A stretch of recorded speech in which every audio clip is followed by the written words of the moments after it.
ሰላም ውድ አድማጮች፣ ይህ የሻይ ሰዓት የመረጃ ፕሮግራማችን ነው። ኢራን ሀያላን የመከተችበት አዲስ ከተፈጥሮ ያገኘችው ከኒኩለር የማይተናነስ መሳሪያ ታጥቃለች። ይህ መሳሪያ ዛሬ አሜሪካንንና እስራኤልን እንዲሁም አሉ የተባሉ የዓለም አገራትን በአጠቃላይ ልትቋቋምበት የምትችልበት አቅም ላይ አድርሷታል። በድርድርም አሜሪካን ልትታከክ ደርሳለች።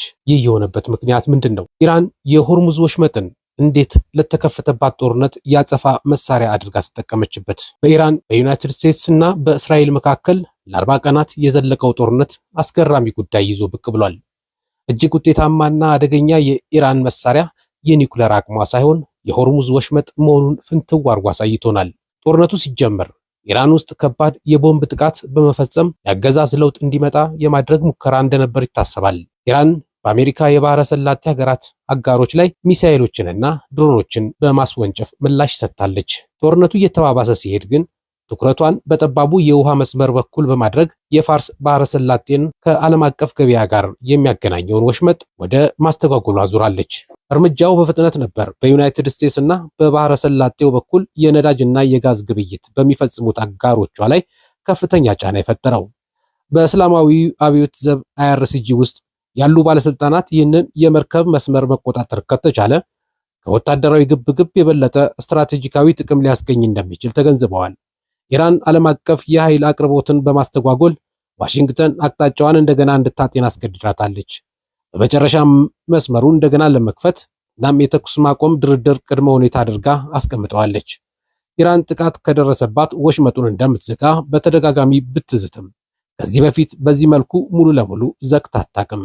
የነዳጅ ጫኝ ላይ ጥቃት ሲዘነዘርባቸው በነበሩበት በአውሮፓውያኑ አቆጣጠር ከ1980 እስከ 1988 በተካሄደው የኢራን ኢራቅ ጦርነት ወቅት እንኳን ወሽመጡን አልዘጋችም። አንዳንድ የኢራን አዛዦችና ባለስልጣናት ሀገሪቱ ወሽመጡ ላይ ስላላት ቁጥጥር ሲወያዩ ሰንብተዋል። የኢራን ፓርላማ በተለይም የብሔራዊ ደህንነት ኮሚሽኑ በወሽመጡ በሚያልፉ መርከቦች ላይ ቀረጥ ለመጣል ሐሳብ አቅርቧል። አንድ የፓርላማ አባል ኢራን በወሽመጡ ለሚያልፉ ለእያንዳንዱ 3 በርሜል ነዳጅ $1 ማስከፈል እንዳለባት ጠቁመዋል።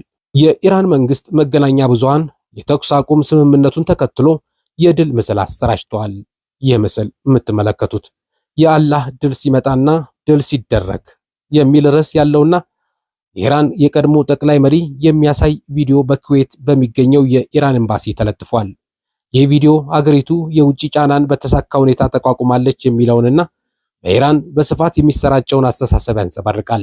ከአብዮታዊ ዘቡ ጋር ቁርኝት ያለው የፋርስ ዜና ወኪል የኢራን የተኩስ አቁም ዕቅድ ማዕቀቦችን ማንሳት፣ የጦርነት ካሳ፣ የአሜሪካን ወታደሮችን ከቀጠናው ማስወጣትን ያካትታል በማለት ዘግቧል። የኢራን ከፍተኛ ባለስልጣናትም ይህንኑ ስሜት አስተጋብተዋል። የኢራን ምክትል ፕሬዝዳንት በመግለጫቸው የተኩስ አቁሙን በጦርነቱ መጀመሪያ ቀናት የተገደሉትን የኢራን የቀድሞ ጠቅላይ መሪ አሊ ካሚንን በመጥቀስ የካሚኒ ዶክመንተሪ ድል አድርገው አስቀምጠውታል። የቀድሞው የአብዮታዊ ዘብ ኃላፊና የአዲሱ የኢራን መሪ አማካሪ የነበሩት ሞሁሴን ሬዛይ በበኩላቸው የኢራን ኃይሎች ጣቶቻቸው በቃታ ላይ ሆነው በከፍተኛ ጥንቃቄ ላይ እንደሚቀጥሉ አስጠንቅቀዋል። ከድል መግለጫዎቹ ጀርባ ግን ደካማ እውነታዎች አሉ። የኢራን ጦር ኃይል ከፍተኛ ኪሳራ ደርሶበታል። በአሜሪካ የሚመራውና ለዓመታት በዘለቀው ማዕቀብ ጫና ውስጥ ያለው ኢኮኖሚ በከፍተኛ ሁኔታ ተሽመድምዷል። በግጭቱ ወቅት ቢያንስ 13 ግለሰቦች በኢራን መንግስት ተገድለዋል። ብዙዎች በስለላ የተወነጀሉ ሲሆን አንዳንዶቹ ደግሞ በጥር ወር በተካሄደው አገር አቀፍ ተቃውሞ ምክንያት የታሰሩ ናቸው። ባለስልጣናት ቁጥጥራቸውን እንደገና ለማስቀጠል በሚንቀሳቀሱበት በዚህ ወቅት እርምጃዎቹ በአገዛዙ ውስጥ ስላለው አለመረጋጋት ማሳያ ነው። የሆርሙዝ የባህረ ወሽመጥ እንደገና ማስከፈት ከሰላም ድርድር በፊት የቀረበ የአሜሪካ ቁልፍ ጥያቄ ነበር። ይህንን ማሳካት ግን ቀላል ሊሆን አይመስልም። ከአብዮታዊ ጥበቃ ዘብ ፍቃድ ውጪ የሚያልፉ መርከቦች ኢላማ እንደሚደረጉና እንደሚወድሙ ኢራን ሮብ ዕለት አስጠንቅቃለች። ፕሬዚዳንት ዶናልድ ትራምፕ ተቀባይነት የሌላቸውን ሪፖርቶች እንደሚያውቁ በመግለጽ ይህ ግን በግል ከሚነገረው የተለየ መሆኑን የዋይት ሃውስ ቃል አቀባይ ካሮላይ ሊቬት ተናግረዋል። የኢራን ምክትል የውጭ ጉዳይ ሚኒስትር ሰይድ ካቲብ ዛዴህ ሐሙስ ዕለት ለቢቢሲ እንደተናገሩት ኢራን አስተማማኝ የሆነ የመተላለፊያውን ደህንነት ትሰጣለች።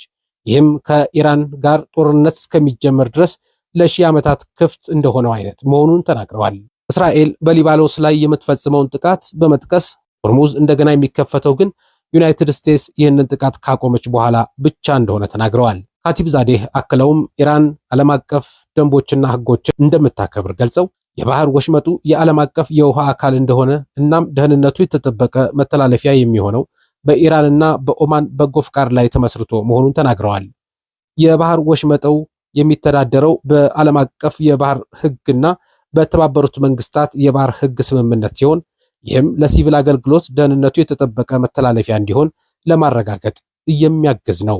አደገኛው የኢራን ቅድመ ሁኔታ። ኢራን ከዚህ ቀደም የሆርሙዝ ወሽመጥን ዘግታ አታውቅም። ኢራን ቀጥሎ ምን ልታደርግ ትችላለች? የሆርሙዝ የባህር ወሽመጥን ለመቆጣጠር በኢራን ፓርላማ ፊት የቀረበው ሐሳብ 9 ነጥቦችን ያካተተ ነው።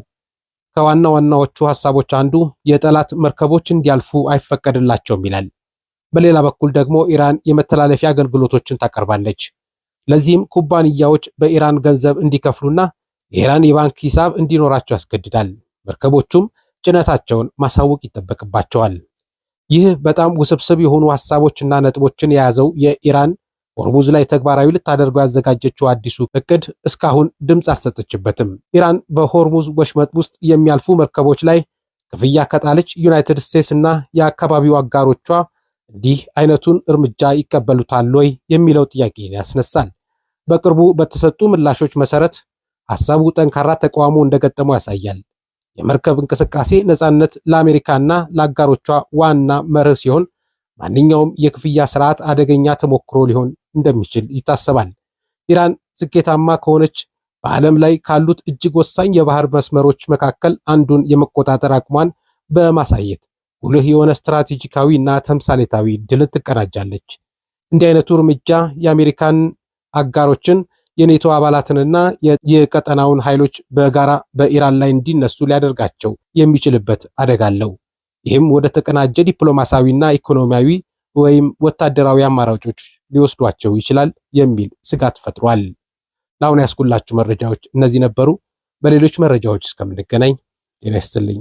ጤና ይስጥልኝ ውድ አድማጮች፣ በመጨረሻም አንድ መልእክት አለኝ። ብዙ ጊዜ ቪዲዮዎችን ለቃለሁኝ፣ ነገር ግን በቪዲዮዎቼ ላይ በተለይ ሰብስክራይበር እየበዛ ነው፣ ጥሩ ነው። ነገር ግን ቪዲዮዎቹ ላይ ያሉ ሐሳቦችን ብዙዎቹ እየሰጡ አይደለም። እንደዚሁም ቪዲዮን ላይክ ማድረግም ብዙዎቹ እየተሳተፉ አይደለም። ምናልባት በቪዲዮ ላይ ያላችሁ ቅሬታ ካለ እንደዚሁም ደግሞ ማንኛውንም ሐሳብ በኮሜንት ሐሳብ ቢያካፍሉን ለፕሮግራማችን ጥራት እንዲሁ ለማሻሻል ስለሚጠቅመን ፕሮግራማችንን እስከ መጨረሻው የተመለከታችሁ ሰዎች እንዲሁም ይህንን መልእክት ያዳመጣችሁ ሰዎች እባካችሁ ስለ ፕሮግራማችን ያላችሁን አስተያየት በኮሜንት ባሩ ላይ ብታካፍሉን በትልቅ አክብሮት እንጠይቃለን። እንደዚሁም ፕሮግራሙን ከወደዳችሁት ላይክ አድርጉት። እንደዚሁም በቻናላችን ቤተሰብ ካልሆኑ ሰብስክራይብ በማድረግ ቤተሰብ ይሁኑ። በተቻለ መጠን አስተማሪና እንደዚሁም መረጃዎች ጠቃሚ የሆኑ መረጃዎችን በተቻለ መጠን በፍጥነት ለማድረስ እንሞክራለን። የእናንተው ወዳጅ አቤል ወርቁ ነኝ። ከዛው ጤና ይስጥልኝ።